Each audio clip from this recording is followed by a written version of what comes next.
Hello students, आज की video के अंदर हम सिस्टम्स को कंटिन्यू करेंगे। पिछली वीडियो में हम सिस्टम्स के बारे में बात कर रहे थे, जिसमें से हमने मेन 3 टाइप के सिस्टम पढ़े थे, ओपन, क्लोज और आइसोलेटेड। आज हम बात करेंगे जो सिस्टम है इसकी एक अलग क्लास के बारे में, होमोजीनियस और हिट्रोजीनियस सिस्टम। ठीक है, होमोजीनियस सिस्टम या फिर हिट्रोजीनियस सिस्टम, दो टाइप के सिस्टम होते हैं। अब देखिए, ये जो होमोजीनियस वर्ड है, दो वर्ड से मिलके बना हुआ है, होमो प्लस जीनियस। होमो का मतलब होता है सेम। अगर हमारे पास कोई सिस्टम है और वो यूनिफॉर्म मैनर के अंदर प्रेजेंट है, यूनिफॉर्म है थ्रू आउट, ओके, अगर थ्रू आउट यूनिफॉर्म है, इसका मतलब हमारा सिस्टम कैसे नेचर का है, होमोजीनियस नेचर का है। जैसे फॉर एग्जांपल, अगर आप कोई भी प्योर सॉलिड लेके चलते हैं, प्योर सॉलिड, जैसे मान लो आपने NaCl ले लिया, तो वो एक होमोजीनियस सिस्टम बना रहा है। अगर उसके अंदर सिर्फ NaCl प्रेजेंट है तो कोई भी लिक्विड ले लिया, ठीक है, या फिर कोई लिक्विड सॉल्यूशन ले लिया, तो ये सारे के सारे कैसा सिस्टम बनाते हैं, इन सब के अंदर they contain only single phase, they contain only single phase. ठीक है, और ऐसी कोई भी चीज़ जो सिंगल फेज को या सिर्फ वन फेज को कंटेन करेगी, उसे हम क्या कह देंगे, सिंगल फेज या वन फेज होगा जिसके अंदर, उसे हम कह देंगे होमोजीनियस सिस्टम। जैसे आप एक गिलास पानी लेते हो तो वो होमोजीनियस सिस्टम है। अगर उसके अंदर आपने NaCl डिजोल्व कर लिया तो वो भी जो है होमोजीनियस सिस्टम बनेगा, क्योंकि थ्रू आउट सेम कंपोजिशन है, आप अलग अलग डिफ्रेंशिएट नहीं कर सकते उन चीज़ों को। अब बात करेंगे हम हिट्रोजीनियस।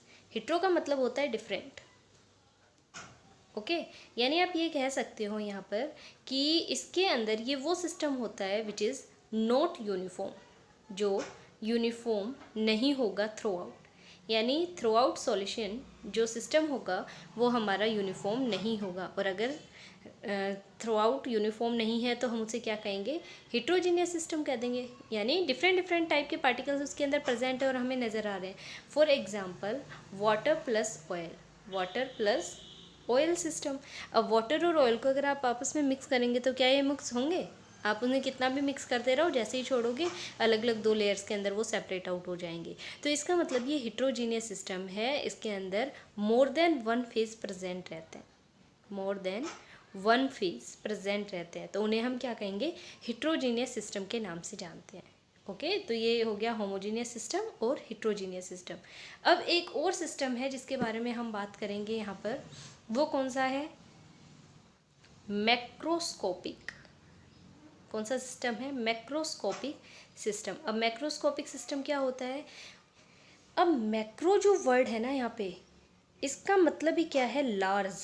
मैक्रोस्कोपिक मतलब क्या है, लार्ज क्वांटिटी, लार्ज क्वांटिटीज़। अगर कोई भी सिस्टम है जिसके अंदर बहुत ज़्यादा लार्ज क्वांटिटी प्रेजेंट है तो उसका मतलब क्या है, वो मैक्रोस्कोपिक है। मैक्रो का मतलब भी लार्ज होता है, बड़ा। माइक्रो का मतलब छोटा और मैक्रो का मतलब क्या होता है, बड़ा, लार्ज। तो लार्ज क्वांटिटी के अंदर प्रेजेंट होता है। यानी ये एक ऐसा सिस्टम होता है which contain a large number of, या तो एटम्स होंगे, एटम्स नहीं है तो फिर आयंस होंगे, और आयंस भी अगर नहीं है तो फिर क्या होंगे, मॉलिक्यूल्स होंगे। और या फिर आप स्पीसीज वर्ड भी यूज़ कर सकते हैं यहाँ पर। उसे हम क्या कहेंगे, जो large number of atom, ion या मॉलिक्यूल या फिर स्पीसीज से मिलके बनता है, उसे मैक्रोस्कोपिक सिस्टम के नाम से जाना जाता है। जब भी हम थर्मोडाइनमिक के बारे में बात करते हैं तो हम किसी इंडिविजुअल एटम, एक सिंगल एटम की प्रॉपर्टीज़ के साथ डील नहीं कर रहे होते, बल्कि किसके साथ डील कर रहे होते हैं, बल्क मैटर के साथ। यानी बल्क में एक लार्ज क्वांटिटी के अंदर सब्सटेंस लेके चलेंगे, उसके साथ डील करेंगे। और ये हमें कौन बताता है, थर्मोडायनेमिक्स, थर्मोडायनेमिक्स। ठीक है, अगर हम एक सिंगल पार्टिकल के बारे में बात कर रहे हैं तो वहाँ पर थर्मोडायनेमिक्स एप्लीकेबल नहीं होगी। थर्मोडायनेमिक्स हमेशा किसके बारे में बात करती है, बल्क मैटर के बारे में बात करती है, मैक्रोस्कोपिक सिस्टम के बारे में बात करती है। तो यहाँ पर हम बल्क मैटर को ही कंसीडर करेंगे। अब पता चल गया कि मैक्रोस्कोपिक जो सिस्टम है वो क्या होता है। अब अगर कोई हमारे पास मैक्रोस्कोपिक सिस्टम है तो ऑब्वियसली उसकी मैक्रोस्कोपिक प्रॉपर्टी भी होती होंगी, ऐसी प्रॉपर्टी होती होंगी जो वो शो करेगा। तो जो मैक्रोस्कोपिक प्रॉपर्टीज़ होती हैं वो क्या क्या होती हैं, मैक्रोस्कोपिक प्रॉपर्टीज़ जो हैं इनके अंदर देखिए ऐसी प्रॉपर्टीज़ जो मैक्रोस्कोपिक सिस्टम के ऊपर एप्लीकेबल रहती हैं उन्हें हम क्या कहेंगे, मैक्रोस्कोपिक प्रॉपर्टीज़। दोबारा से रिपीट कर देती हूँ, वो प्रॉपर्टी जो मैक्रोस्कोपिक सिस्टम के ऊपर एप्लीकेबल रहती हैं उन्हें हम क्या कह देते हैं, macroscopic property. For example pressure, volume, temperature, mass, velocity, है ना, डेंसिटी, सरफेस टेंशन, ये सारी की सारी चीज़ें जो हैं ये क्या है, मैक्रोस्कोपिक प्रॉपर्टीज़ के अंदर कंसिडर की जाती है। अब जो मैक्रोस्कोपिक प्रॉपर्टी होती हैं ये भी दो तरीके की होती है, कौन कौन सी, एक्सटेंसिव प्रॉपर्टी और इंटेंसिव प्रॉपर्टी। दो तरीके की प्रॉपर्टी है, एक्सटेंसिव और इंटेंसिव। अब देखिए यहाँ पर मैंने समराइज़ कर दिया है, जो मैक्रोस्कोपिक प्रॉपर्टी हैं वो दो तरीके की होती हैं, एक्सटेंसिव और इंटेंसिव। ये हम देख चुके हैं। एक्सटेंसिव का मतलब क्या होता है, एक्सटेंसिव प्रॉपर्टी वो प्रॉपर्टी होती हैं जो किस चीज़ के ऊपर डिपेंड करेंगी, depend upon the amount of substance. जो क्वांटिटी के ऊपर डिपेंड करेंगे ना, अमाउंट ऑफ सब्सटेंस पे डिपेंड करेंगे, उन्हें हम क्या कहेंगे, एक्सटेंसिव प्रॉपर्टीज़ कहेंगे। जैसे जो मास है अमाउंट पे डिपेंड कर रहा है, वॉल्यूम है, एनर्जी, हीट कैपेसिटी, ये सारे अमाउंट के ऊपर डिपेंड करते हैं, तो इसलिए इन्हें एक्सटेंसिव प्रॉपर्टी के नाम से जाना जाता है।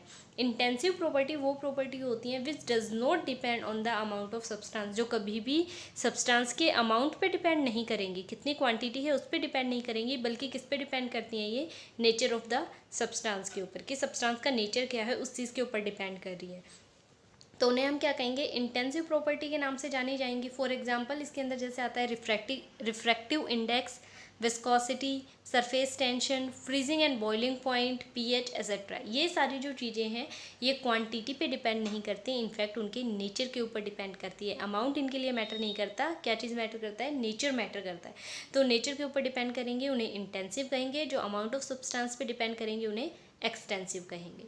दोनों के अंदर फ़र्क है यहाँ पर, और दोनों के अंदर एग्जांपल्स भी डिफरेंट डिफरेंट लिखे हुए हैं, तो इस चीज़ का ध्यान रखना है आपको। ओके, तो ये मैक्रोस्कोपिक प्रॉपर्टी थी। आज आपने सिर्फ 3 टाइप की प्रॉपर्टी पढ़ी है फर्दर। होमोजीनियस सिस्टम 3 टाइप के पढ़े हैं, homogeneous system, heterogeneous system, macroscopic system. और जो मैक्रोस्कोपिक सिस्टम है इसे फर्दर 2 क्लास के अंदर क्लासीफाई किया गया है, एक्सटेंसिव और इंटेंसिव। उनको हमने देखा है कि क्या कुछ होता है। ओके, तो इतना ही।